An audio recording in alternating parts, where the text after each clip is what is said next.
Hello again, Pastor Deborah here, and I'm back, and we're going to talk about setting the captives free. Everybody is welcome to listen from any nation, any camp, any religion, because it affects all of us, every human. So, this is part 1 of setting the captives free. I had an introduction that I did and put that up in the introduction and foundation area.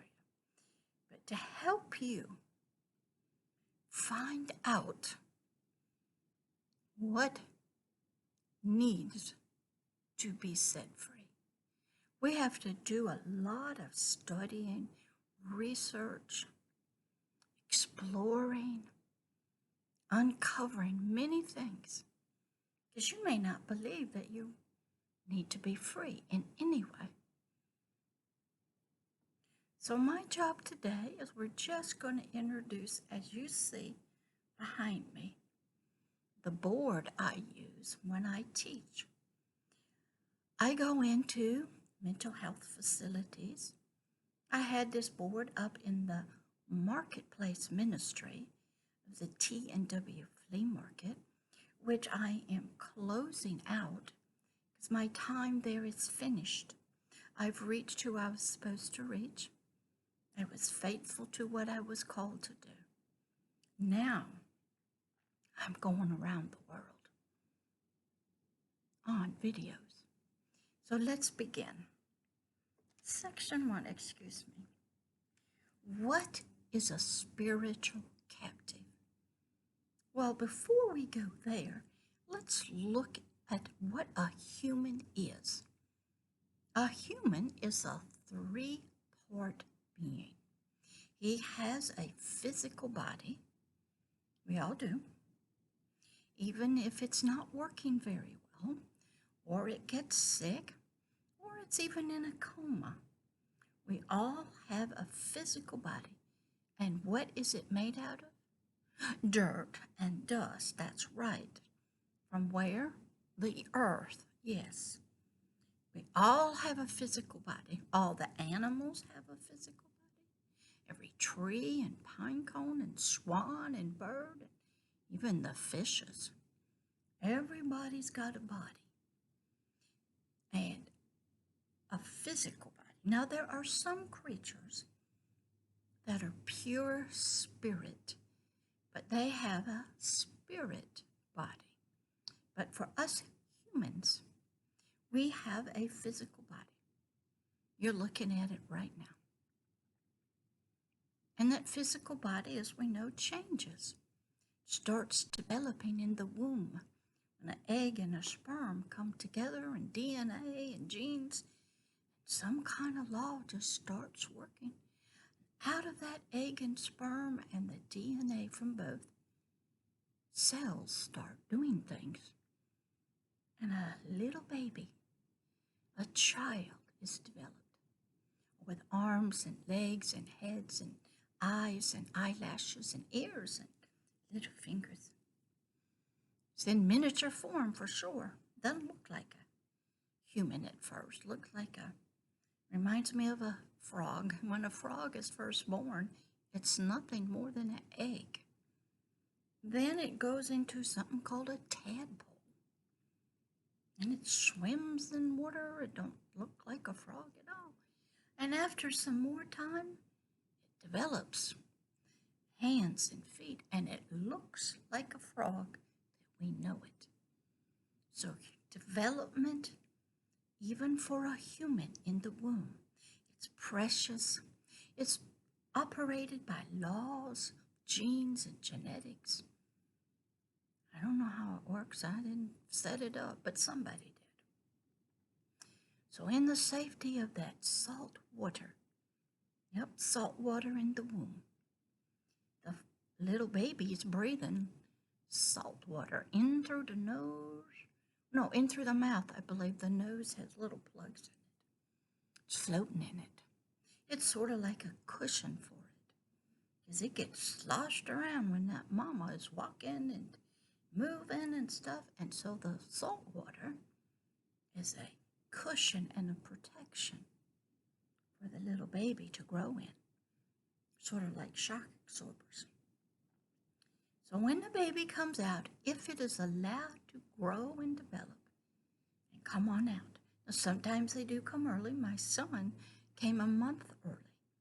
Why? Because my body started not working right, and they had to burst my water to bring the child out. They gave me some tests with something called pertussin to see if his little heart and my heart could manage it. Yep, he was coming a month early. He was only 3 pounds, like 14 ounces, very little thing. He stayed in an incubator for 2 weeks. My granddaughter came 2 months early. Her mama had some physical health problems. I don't know what all they were. But I was talking to the little spirit on the inside, waiting for it to come on out. And when it did, it came down here to Florida and said, I'm here, I'm out. But it had to stay in an incubator and in the hospital. It had a feeding tube, had a lot of problems because the biological growth did not finish before it got spit out. So we all have a physical body. Everybody agree on that? Okay, good. Then the second part of us is called the soul. We're learned from many different sources, especially the one that really started defining it for us was this guy named Sigmund Freud. He started calling it the subconscious. It was our thoughts and our feelings. It had a will. It's where we learned our reading and our writing and our math. It had a powerful brain that could learn, but it could also feel fear, even in the womb. It can feel not safe, or it could feel rejection, even in the womb. So the soul part of every human is a powerful part of us. It's hidden away. It experiences through the 5 senses. It develops. It is conformed and shaped by many things. The culture that it's born into, the family, the faith or the religion that it comes into an abusive, loud family. Fear will run rampant. If it comes out and its needs are not met, like when it cries because it has a wet diaper, it will learn that I'm being rejected. It will learn sadness and depression. If it doesn't get held and cuddled and feel safe in the arms of a mother, it feels alienated. There's no anchor for the soul. It doesn't feel developed, wanted. It doesn't feel like it belongs. If we come out and talk to it, let's say you get a boy, but you wanted a girl, and you start talking to it like it's a girl, the soul will believe it's a girl, even though it has a male's biological body. So the soul is very malleable. It can change. It grows and develops. It is totally submitted to its 5 senses and the experiences and has through the 5 senses of the biological body. It has a mind. It goes to school. It learns to read and write. It has eyes. It can see if it can. Some people are born or have a disease or a fever, and something happens and they can't see or hear. And when that does, the biological brain is sort of stunted in its growth. Other people don't get good nutrition when they're babies. They get too much sugar. And every time they cry, they get a cookie in their mouth or a bottle or some Hawaiian punch. And sugar, their system starts becoming addicted on their tongue to sugar. And everything that the soul experiences You know, a baby doesn't talk for a long time, but it is listening to words. It will babble to you, and if you understand baby talk, you and him can have a conversation. So the soul is very important in us. It's a part of the body, but it has its own, it's connected to the five senses, and the five senses in it are one. Now, the soul has a will. It can decide to do things or not do things, and it definitely has some feelings. Now, it doesn't know much about them, but all it knows is what it's been taught by its parents, its family, its culture. Maybe it's religion, what it was taught when it starts going to school. Did you know that by the time a child is 5 years old, going off to kindergarten, he has already got 85% of his morals and values developed, whether he accepts the law, whether he respects authority or not. He's already learned. And where did he learn it? At home with whoever was his caregivers. Now, if you throw in some other problems like mama being on drugs when she is pregnant, somebody doing alcohol, smoking cigarettes, having sicknesses and illnesses, the baby's biological body and the soul can be affected, even in the womb. And they can be affected when they come out. They don't know anything. So we all have a soul. Now, the third part where Pastor Deborah works is the spirit, the forever person.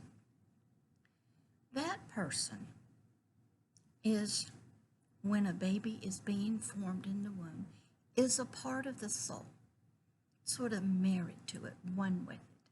So whatever happens to the biological body and the soul affects the spirit.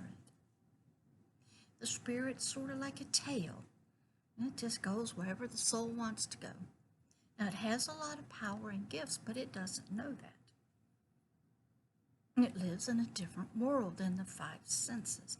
It does have eyes, and ears, and a mouth, and a tongue, and nose, and hands. Has a head and a body. It is a complete person. It has feelings. And it has to learn and grow. But at first, the spirit is one with the soul and one with the physical body. Even though it cannot feel directly the physical body in the earthly world. And it really doesn't eat like, say, lamb or chicken. I want to tell you a story about that, how I discovered that. I was doing deliverance in a church. It was my first time. We were helping a 16-year-old girl. And all I did was hold her ponytail while she was puking in a garbage can. Some black stuff was coming up, never seen it before. In all my days with babies and puking myself, never saw it. So when I come home, I come to my kitchen. I sit down, I fixed a plate of chicken, turned on the TV. But something different had happened that I didn't know when I was doing the deliverance session, which will tie into setting the captives free. I'd been in the spirit realm, whatever that was. So I sit down at my table, and my physical body is starting to eat this chicken. But I see myself up, looking down at this plate of chicken, and I say, I don't eat that. Then my biological body looked at the TV, and my spirit said, I don't watch TV.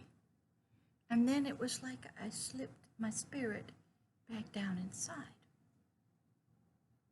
I learned valuable lessons. The spirit does not eat earthly food of the earth, and it does not watch television. The soul does, and the biological body do, but not the spirit. And the spirit, which we all have, there's lots of spirits out there. A lot of angels and fallen angels. A lot of weird creatures, lights within lights. All kinds of spirit beings. The spirit is that part of us that upon earthly death, everybody is hoping goes up, not down. And there's some guy maybe named Peter up there, or somebody else, that opens the gates. Says, come on in. Some people call it paradise. Some people call it heaven. And everybody wants to believe, even the ancient pharaohs believed there was life after death. In fact, the pharaoh was supposed to be fighting in that afterworld to keep chaos away for the nation of Egypt. All the people in the occult believe in the afterlife. You want to see a good movie that'll help you? Watch Ghost with Patrick Swayze and Whoopi Goldberg. You'll learn about the spirit. A lot of great movies. So this spirit part of us, it's eternal. It comes in the womb. It doesn't know that it's separate from the soul or the physical body until it starts having spiritual experiences. And here's what happens. The spirit comes out and it has this realm. It talks and lives in that realm. But when it sinks back down into the soul and the flesh, it's like it goes to sleep. I can have conversations with people in the spirit in my own home, sitting right out here on my deck. And when their spirit gets back in their physical body, and I say I run into them at Walmart, they don't know who I am because their soul has never met me. And their spirit doesn't, it's back in the mud, so to speak, back in the closet with the door closed. And the spirit cannot tell the soul, that's Pastor Deborah that we met. Okay, so I know, don't even try to get them to admit that they had talked to me. So a human being, as it says, is a three-part system. That is valuable to know and to believe. So when we start working and we have to start, what part of us? All parts? Just one part? What is a spiritual captive? Is the soul a captive? Is the physical body in captivity? Is the spirit? Well, how can you help a person? Pastor Deborah had to learn how to help people in all three areas.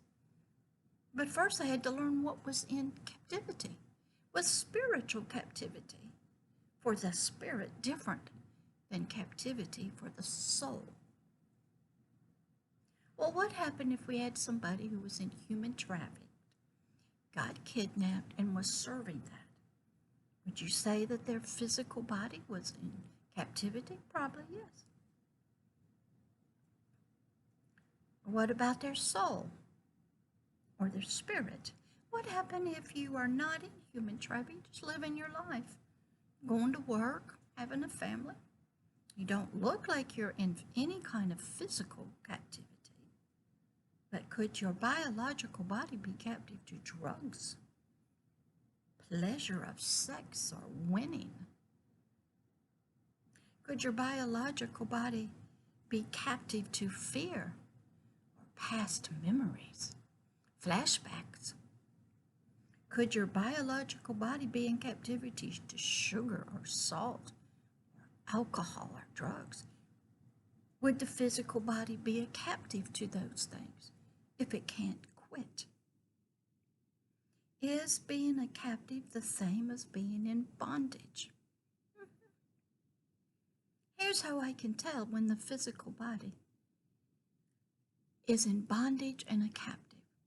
If God tells you, or somebody says, you need to lose weight, give up the sugar, can you do it? It's hard. Pastor Deborah goes cold turkey. Never used to drink sodas, excuse me.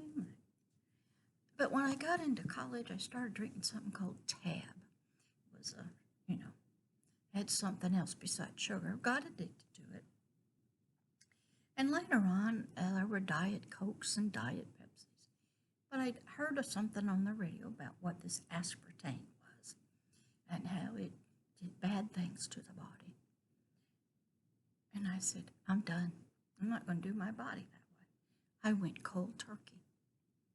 Ooh, did I go through a toxic shock syndrome. Fevers and chills and aches. It just was as bad as going off a drug. But Pastor Deborah is a tough cookie.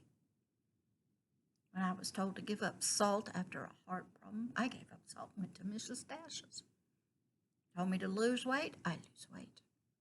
So if you are told by, say, a doctor that you need to change your diet, quit smoking, quit doing alcohol, quit doing vaping, marijuana, quit going to certain places, hanging out with certain people that might be toxic, harmful to you.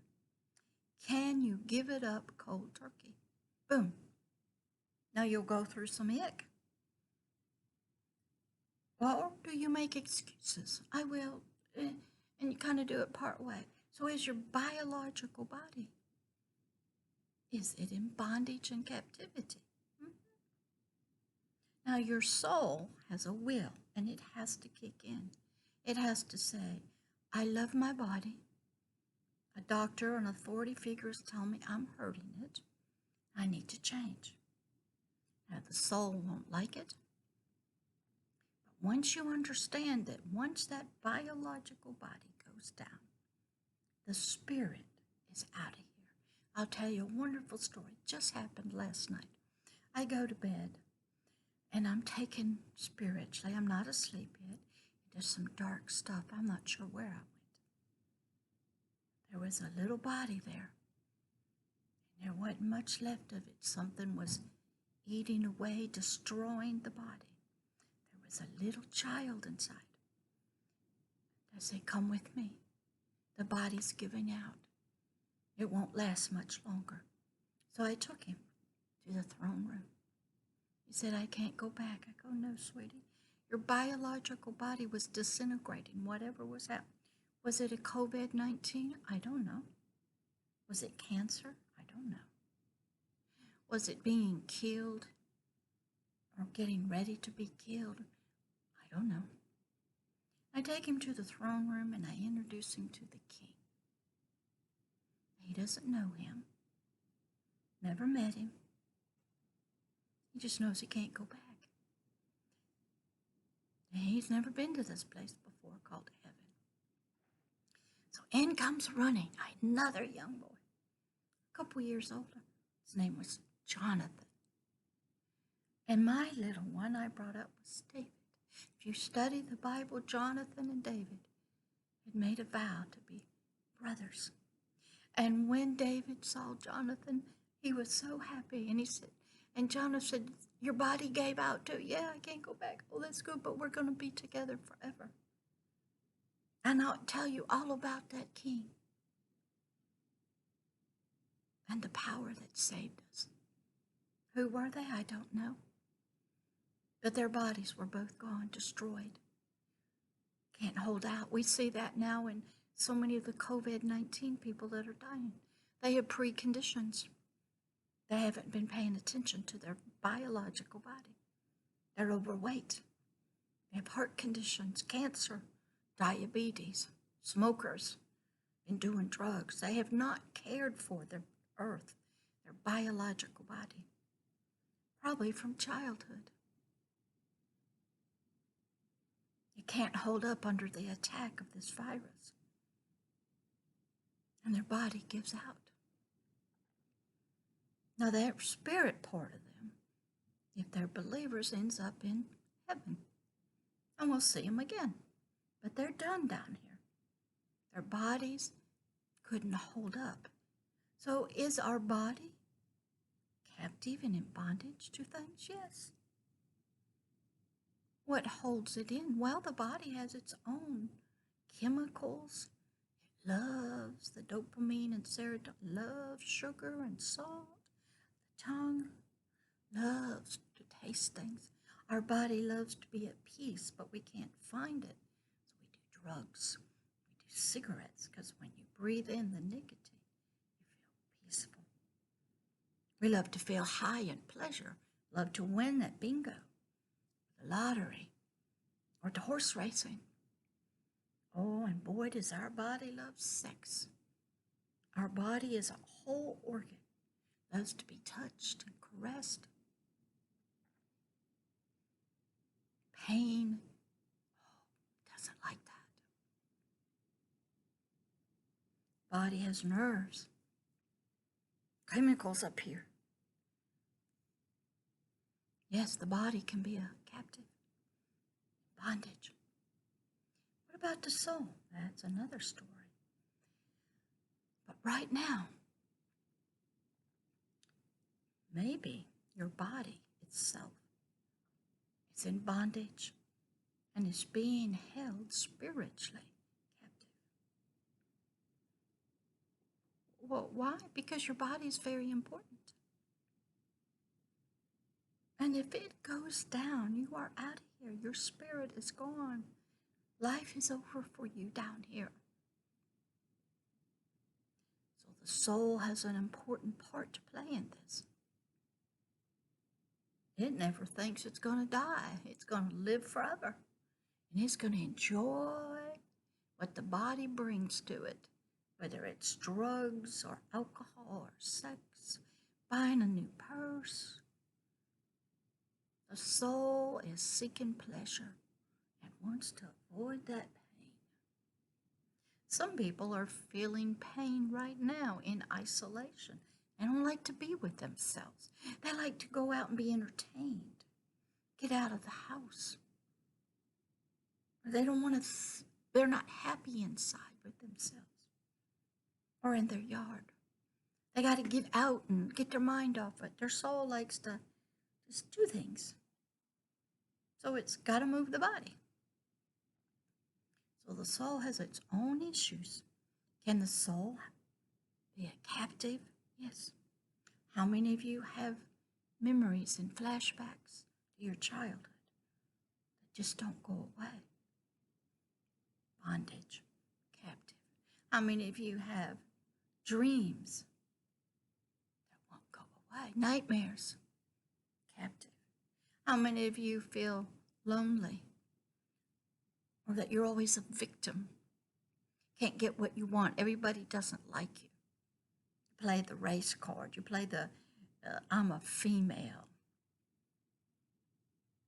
Are you in bondage? Yes. Even though you're so smart, maybe you got a PhD in something. Can the soul become partners with ungodly things? Yes.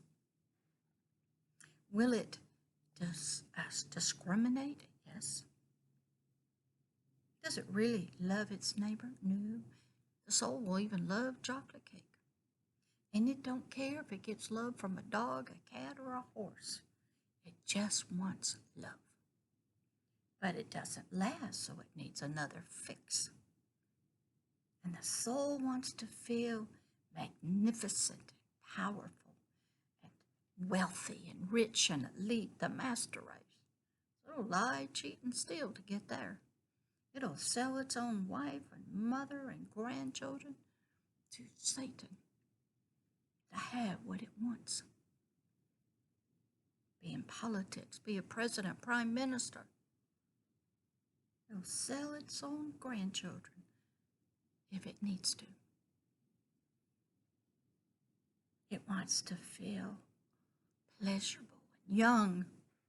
It can do anything and nobody can touch it. That's the soul. Is that bondage? Yep. Is that reality? Nope. But that's it.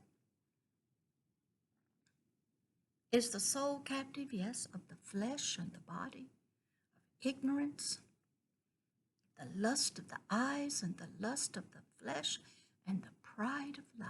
It is a captive held in bondage. It can be as smart and can be a PhD scientist and still be in emotional and mental bondage.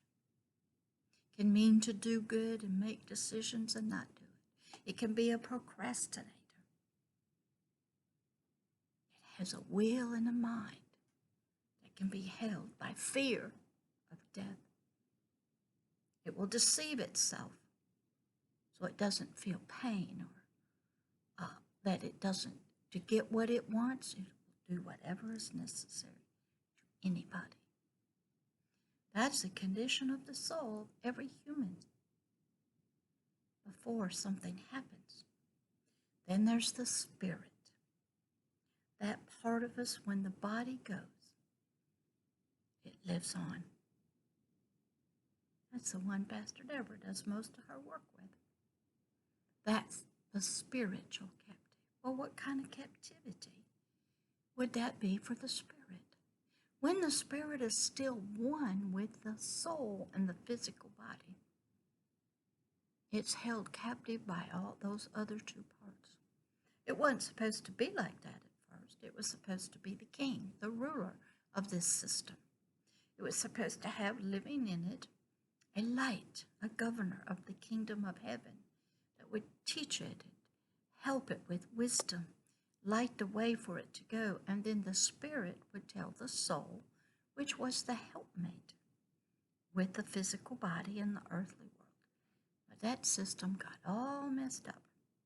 And what was to be the head, the spirit, became the tail, in bondage, in captivity to the lust of the eyes, the lust of the flesh, and the pride of life.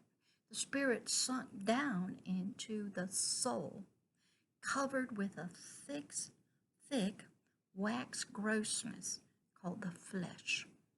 No light, no truth could get through. It was like being in the mud, covered completely, and on the outside it was caked hard.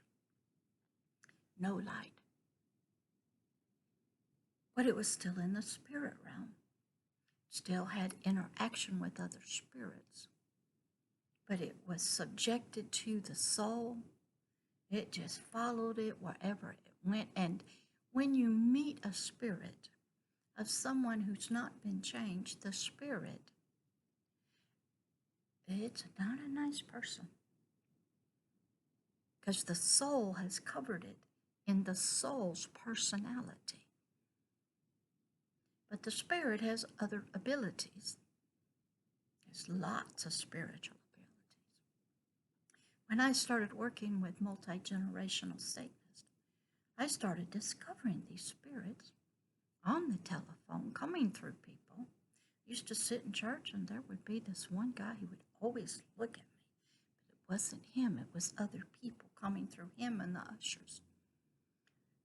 And then they would come through and they'd be in other people's bodies. They would move around.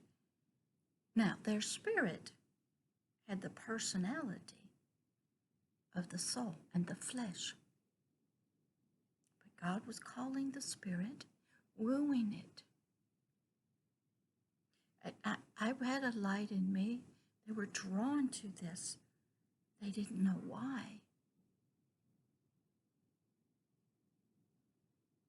And I was causing all kind of earthquakes and problems in their world. Because love had invaded. A D-Day had occurred. Somebody that moved in the spirit like they did, had knowledge like they did, was not afraid of them, was coming spiritually. I didn't know how I did it, but I did it.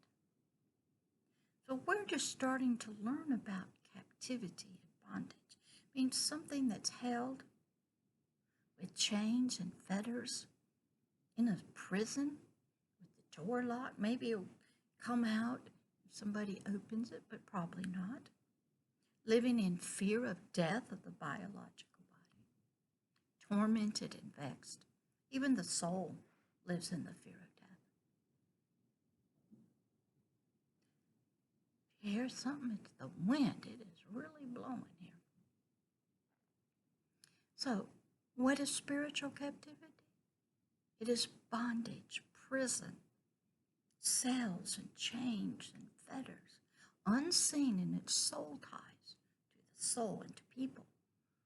It's a bondage for the biological body, the soul, and the spirit. All three have to be set free. How God works is He starts first with the spirit, begins working there. He works out to the soul and then to the physical body. And how does he begin? He starts with something called Hebrews 4:12. When the Spirit answers the call of love, which it will, because there's some emptiness in it that it knows it's to be loved. It might be in a trance, might be in a coma, disassociated into multiple personalities. Might be a little child or a baby, but there's something inside of it that is being drawn to love, to nothing else but to love. And when it will come awake, it will slip out of the darkness. It will accept that love, become Pastor Deborah's child. They accept this gift I bring from this Heavenly Father, and they'll slip back into the mist. They'll go back in their trance. If you want to understand it, go read the story called Who I Was, and you'll learn about Pastor Deborah being a voice in the light. It's very scary for these spirits. The light has to be dimmed down, but we work. They're drawn to it because the Spirit's got something in it that will draw them. Then after that, we start separating the Spirit from the soul, and it's called Hebrews 4:12. It is a spiritual circumcision, a divorce, cutting of the soul ties. If you keep seeing the sun, because the sun's going down, I'm trying to stay out of it for you. All right, and here's how it works. The sword of the Spirit comes down, severs the soul ties, the connection between the soul and the Spirit. And it pulls the little spirit out of the mud, the flesh. Okay, they were one like this. We got to pull them apart, cut it. Now, the soul, spirit's over here, the soul's over here. Now, the Spirit of the Lord and Pastor Deborah can work with, do lots of healing with, teaching to the Spirit without this interference of the soul. But the soul will get very frightened because it has lost a piece of itself, something it has been attached to, that has been a part of it, that provides it with life and spirit, and it will get in trouble by the spiritual enemy of this Hebrews 4:12 and this love. So inside of you, when this happens, you might get headaches, migraines, you might get stomach aches, feel unsettled, don't feel like yourself. There will be a war going on inside of you.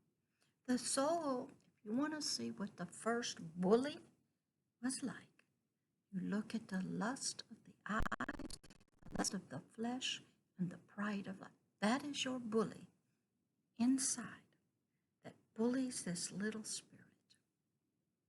It's wartime. Till the little spirit can grow up, I usually have to put a dome of protection around it, become a shepherd for it, because it cannot protect itself. And the soul becomes like a ravenous lion, snake, and bear, attacking the spirit. And the spirit lives in great fear of getting in trouble, because it has spent its whole life obeying to not get in trouble. So in spiritual captivity, we're working with the spirit and the soul. And the biological body will feel the effects of this deliverance, this separation, this divorce.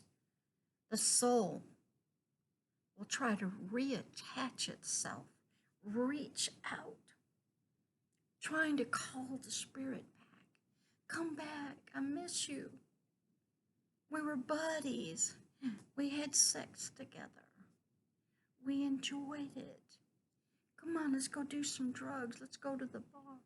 You'll be okay. You don't need to be alone with Pastor Deborah. I'll take care of you. I'm your big brother or big sister. And they'll be pleading from the soul. You'll feel it inside of you. You'll get these thoughts about doing the things you used to do, and then another party say, no, we're not going to do that anymore. And you'll get another thought about, I should continue to do that. And the spirit will say, no, we need to stop vaping. We don't need to have sex anymore and drugs. It's hurting us. It's hurting our biological body. And the spirit starts trying to care for the soul and the biological body as a good shepherd. But the old soul, he ain't going to rise up against it. And there's a battle in here.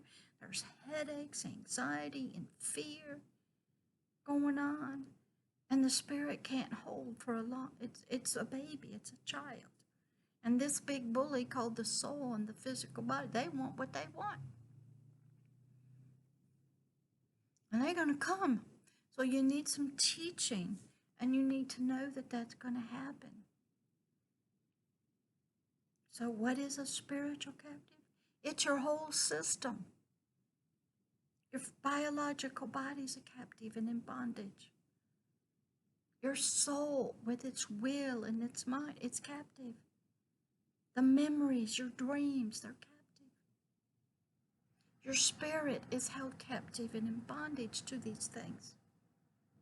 And only the power of this agape love, this God who went to a cross, can begin the process of setting the captives free. All three parts.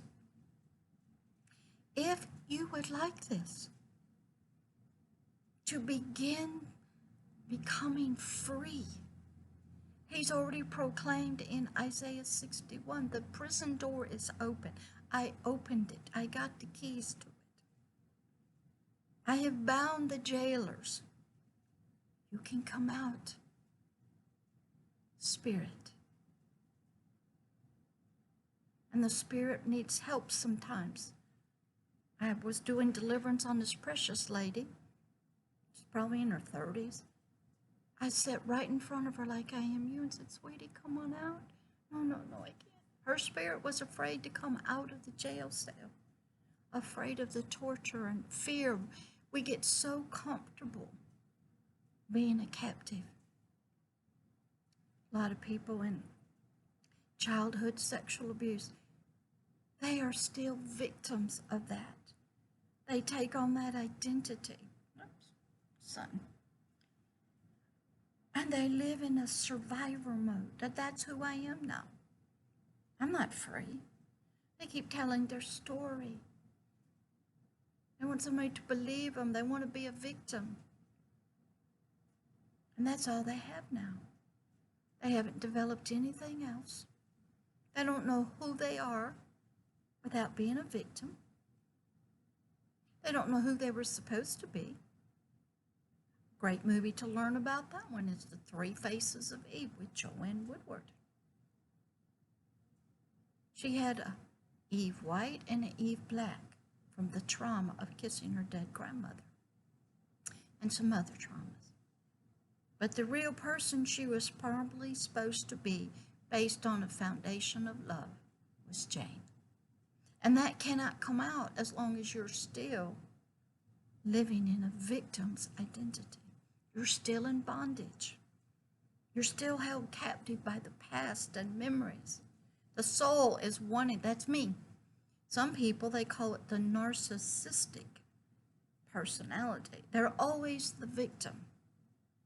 Everybody should bend over backwards and treat them. Excuse me, let me back up so I can get out of that light. Because poor woe is me, that's the soul. Even if they grew up wealthy and went to private schools, that's all they want. That's how they manipulate people. That's the soul. And the spirit has to go along with that. So you think about this. A little baby spirit that just got a Hebrews 4:12 trying to fight that big bully. But if you want that and you want to begin coming out of bondage, spiritual captivity, spiritually, then accept this gift of Hebrews 4:12 and the hand of the Heavenly Father that brings it to you. Believe that He loves you. He has a great plan for your life. And let Him begin the process. Keep backing up because it's of healing and setting you free in spirit, soul, and body. Father, all those that are listening that know they are in biological bondage, their soul is in captivity, and their spirit, begin setting this three-part system free with your agape love and a Hebrews 4:12.